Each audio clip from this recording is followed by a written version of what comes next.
અતિવૃષ્ટિથી નુકસાની અંગે કેન્દ્રીય ટીમ દ્વારા સર્વેની કામગીરી દિલ્હીથી ઉચ્ચ અધિકારીઓની ટીમ જામનગર પહોંચી છે।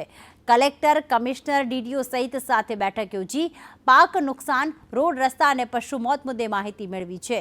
અસરગ્રસ્તોને આપવામાં આવેલા વળતર અંગે પણ માહિતી સંબંધિત વિભાગના અધિકારીઓ પાસેથી માહિતી મેળવી। જામનગર જિલ્લામાં ભારે વરસાદ બાદ સ્થિતિનો તાગ મેળવવા દિલ્હીથી ઉચ્ચ અધિકારીઓની ટીમ જામનગર પહોંચી છે।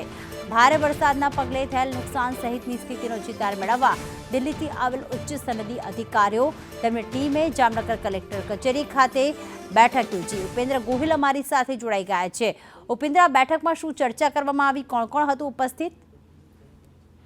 ચોક્કસથી જણાવી દઉં કે જામનગર જિલ્લામાં 15 દિવસ પહેલા જે રીતે ભારે વરસાદ પડ્યો હતો ને ઠેર ઠેર તારાજીના દ્રશ્યો સામે આવ્યા હતા।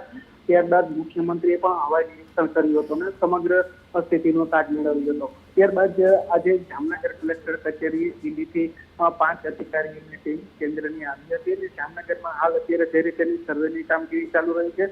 ખાસ કરીને જિલ્લામાં પાક નુકસાની છે, ખેતરોનું ધોવાણ છે, રોડ રસ્તાની નુકસાની છે, પશુઓના મૃત્યુ છે, પાણી વિતરણ વ્યવસ્થા છે કે અસરગ્રસ્તોને આપવામાં આવેલા કેસ્ટોલ, આ તમામની માહિતી અત્યારે મેળવવામાં આવી છે અને ખાસ કરીને કેટલી ચૂકવણી થઈ છે, કઈ પ્રકારનું સર્વે કરવામાં આવ્યું છે, આ તમામની માહિતી લઈને વધુ કામગીરી હાલ તો મીટિંગમાં ચાલુ કરવામાં આવી છે અને હાલ તો તમામ અધિકારીઓ આ બેઠકમાં જોડાઈ રહ્યા છે।